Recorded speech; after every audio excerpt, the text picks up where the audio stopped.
Hey everyone, I'm Asia Deng. Thank you so much for joining my channel. Today is going to be very fun. It is going to be my 2021 personal and professional goals.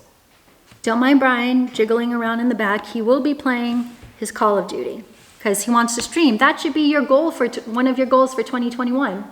So this video is split up into two different videos. This one is going to be my professional and personal 2021 goals. And then the other video, probably going up next week sometime, is going to be my financial goals of 2021. I am using my master plan planner to set my goals. I don't want you to get confused thinking that this is strictly a financial planner. There's nothing in it. No, it is a planner. You all know that I love me my planner.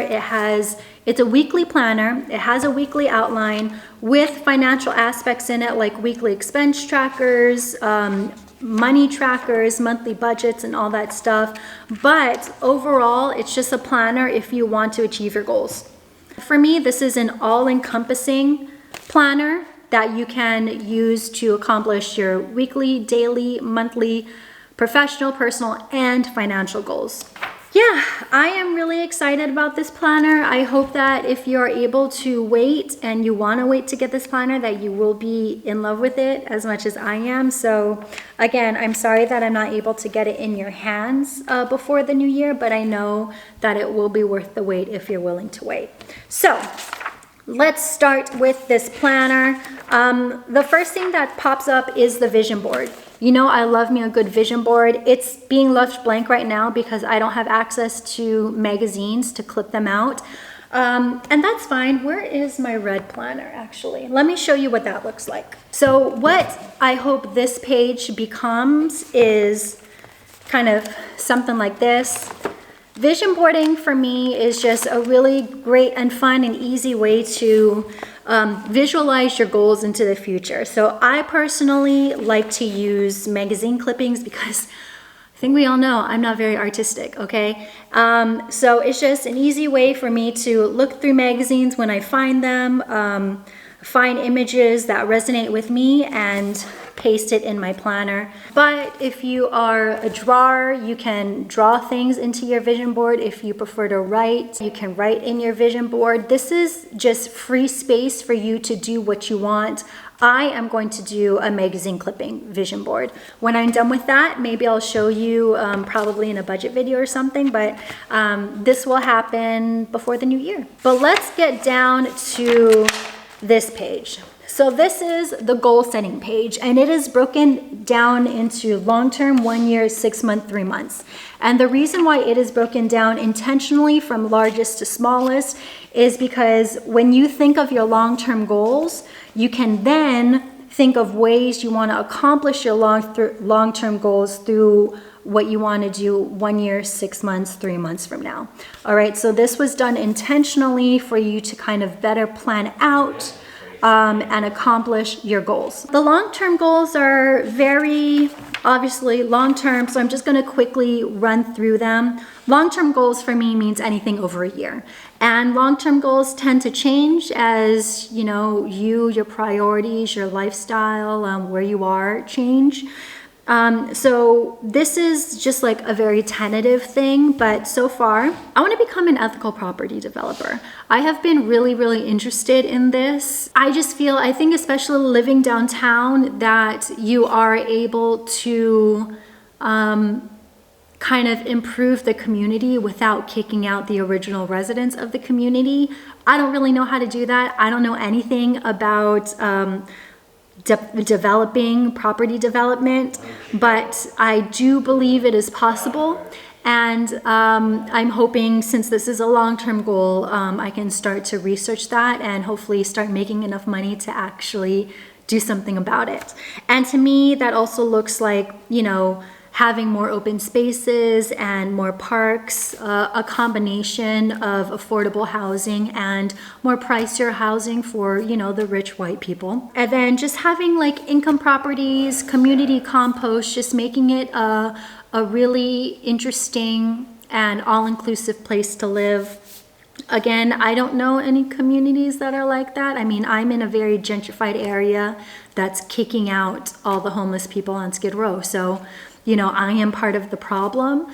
But I also feel like I could be a part of the solution because I have, you know, because for me, making money isn't the most important thing. It's more about making a difference. And unfortunately, in order to make this difference, I need to make a lot of money. So I need to figure out steps to start doing that so I can actually do something really cool. And then another long-term goal that I've been wanting to do for a really long time is open an open space studio, a place where you can shoot video, photos, kind of like an FT Studios, but also a place where dancers can come together and choreograph.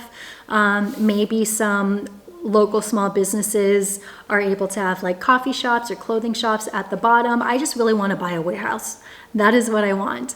I envision this to be probably in Houston because it's going to be way more affordable than in LA, and also they don't have any space like that in Houston, so I think it would be a very cool place to do something like that. But yeah, I just want to buy a huge warehouse where people can have space to just be creative. That's really what I want. And then another long-term goal that I actually had in my planner this year in 2020 that never really happened was to start financial events for women. Obviously that didn't happen because of COVID.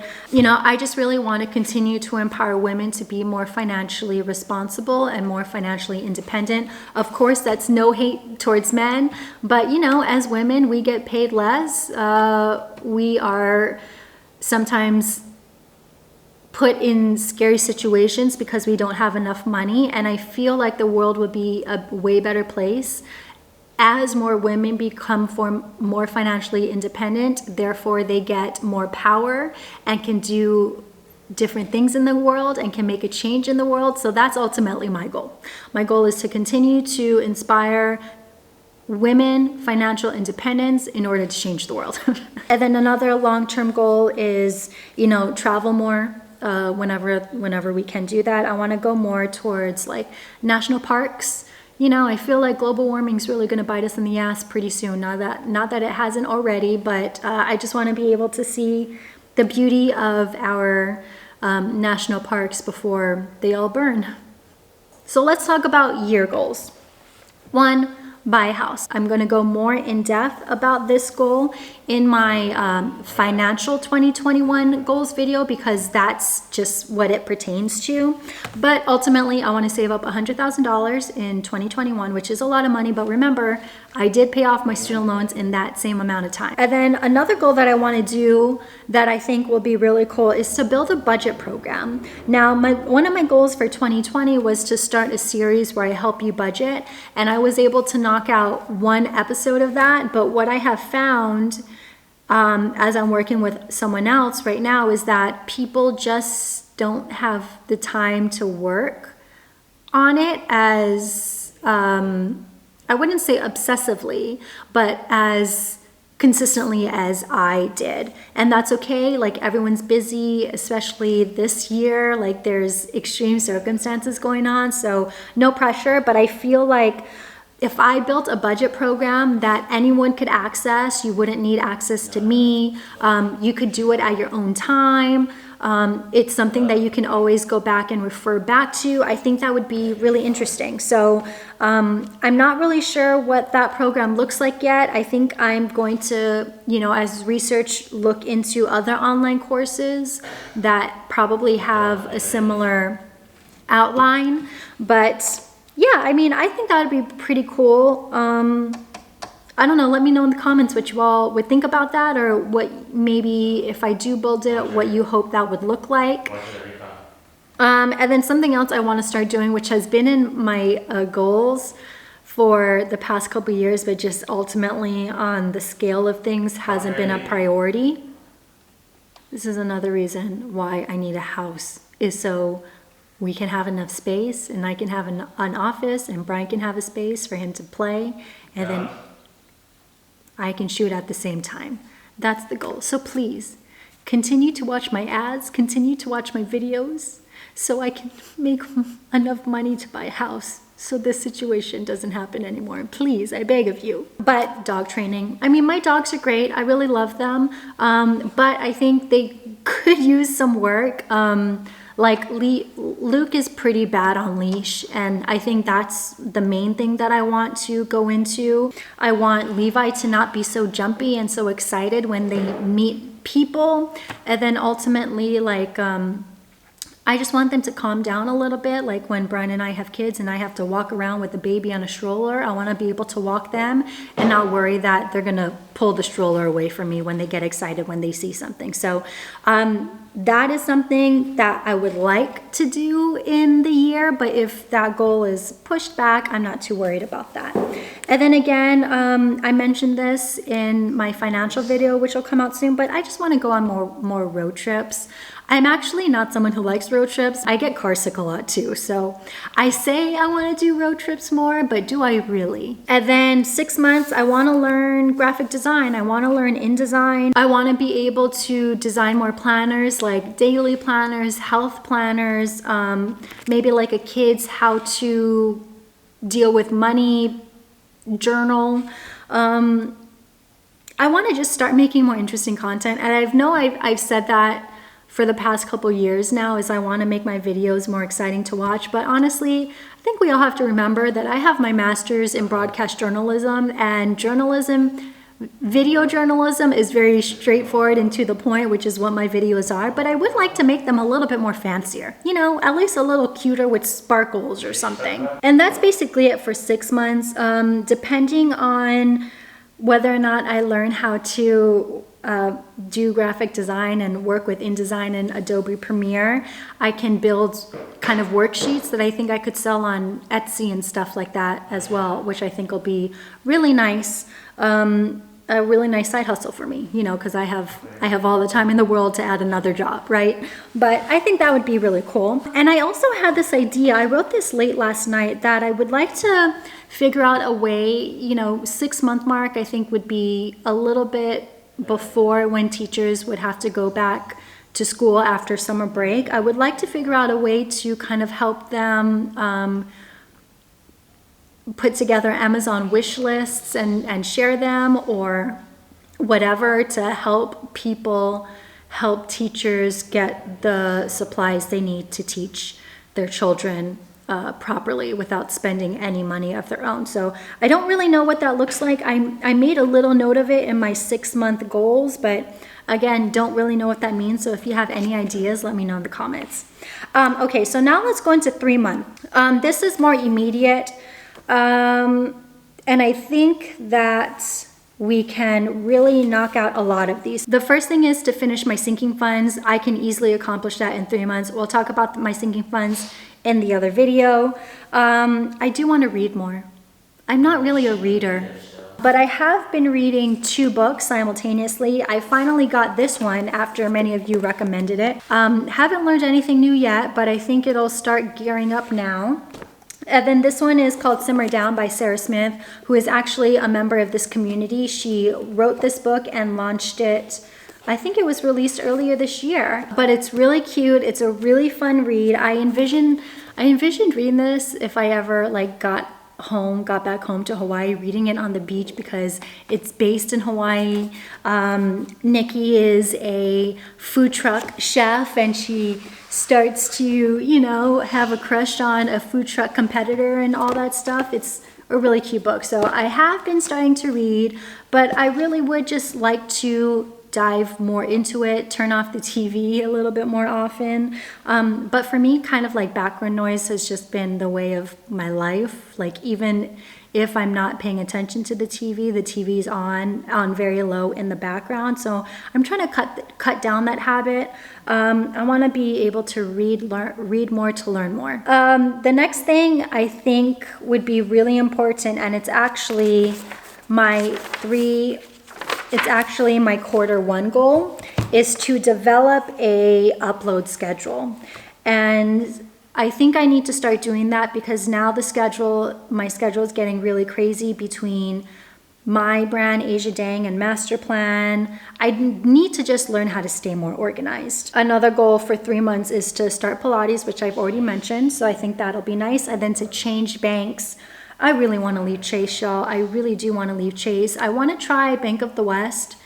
The only thing about Bank of the West that makes me nervous is that if we do end up moving to Houston, they don't have a Bank of the West in Texas. So it's kind of thrown me for a loop. And then I am going to close Aspiration. I have been trying Aspiration, which is an app bank for a while, and I just don't super love it, which bums me out because I love what they stand for, but I'm just going to take out the little money I put into it and just put it someplace else. So those are my long-term 1 year, 6 month, and 3 month goals. But in this planner, there's also a quarterly goal sheet for you to pick one goal to focus on for the first 3 months of the year. And I chose that goal to be starting a content and shooting schedule for YouTube, IG, TikTok, and Master Plan. And my why is because I need to get better organized for my increased workload. You know, I feel like I'm just always in a constant state of stress, and I don't like that. And especially now with Master Plan, since I'm doing everything, like the social, the website, the mailing out, the everything by myself, I need to figure out a schedule in which I don't burn out. And then that way, if I am better organized with my content schedule, I can have more time for other ventures like building my budget program. So instead of having more time to relax, I have more time to do side hustles, which is very much in Asia Dang thinking and probably not the best for mental health, but also time to relax if I want, which will be nice. And then I put less stressed ? Because who knows. I have a milestones and action steps section just so you can figure out ways to accomplish your quarterly goals. But I use that section to kind of just free write ideas. So I can start building my content schedule for the first of the month. My first video of the month is always my budget video. So I can plan for the rest of the month after that video. And then I think if I divide up my work schedule into like certain sections, it might make things easier. So 1 to 2 days could be YouTube shooting, 1 day of YouTube editing, and then TikTok every other day, because TikTok is actually pretty easy. You don't need to look pretty. You just need to have fun, and you can't really shoot ahead of TikTok because things are changing like that. So I think every other day is pretty reasonable. And then Master Plan IG twice a week, and that would include like how to use the planner videos, reposts from users. Hopefully you all will buy it and I can repost your flowcharts or your financial goals pages or what your weekly schedule looks like, quotes, example of budgets, and maybe highlight some banks or small businesses that we like and stuff like that. So those are some of my ideas. My goal date, I found something really interesting in the comment section of one of my fitness videos. Is someone said that by week 12, new things that you added into your routine start to become a habit. So that's why I gave my goal date 12 weeks, which is the end of the quarter, for me to figure out a good way to utilize this successfully into my life. And my reward is a Tomoko massage if it is open, or when it opens, because Tomoko Spa is like the best massages in LA. They're in Beverly Hills. They're very expensive, but they're very worth it. So if I successfully accomplish a content shooting schedule for the first 3 months, that is my reward. And then another milestone for me would be turning off the electronics by 10, and therefore comes in to the whole reading situation. So if I can turn off the TV, if I can turn off my phone, close my computer by 10, and have an hour to read before bed, I think that would start to give me a good life balance. I think the first quarter of the year is all about me achieving some sort of balance. And then here's a blank page for you to brain dump your quarterly goals. I don't really know what this looks like yet, but I imagine that as I kind of work through my initial works of a content schedule. I might add some notes about what's working for me, what's not, maybe a drawing of a content schedule that works well for me that I like. So I'm leaving this page blank, though I imagine within the first 3 months this will be filled. So those are my goals for 2021 and beyond. So this seems like a lot, but every time I kind of write out goals that I have for myself, I tend to accomplish most of them. So it's a lot, it's intimidating looking at it right now since we haven't started knocking them off, but I have full faith in myself and I have full faith in you that we will accomplish everything we could ever want in 2021. Anyways, I'm Asia Dang. Thank you so much for watching. I hope this video inspires you to jump on your goals. So let us know in the comment section, what are some of your goals for 2021? Let's make them professional or personal. The other video, my financial goals, that's where you're gonna put your financial goals in the comment section, okay? I'm Asia Dang. Thank you so much for watching. I'll see you all next time. Bye.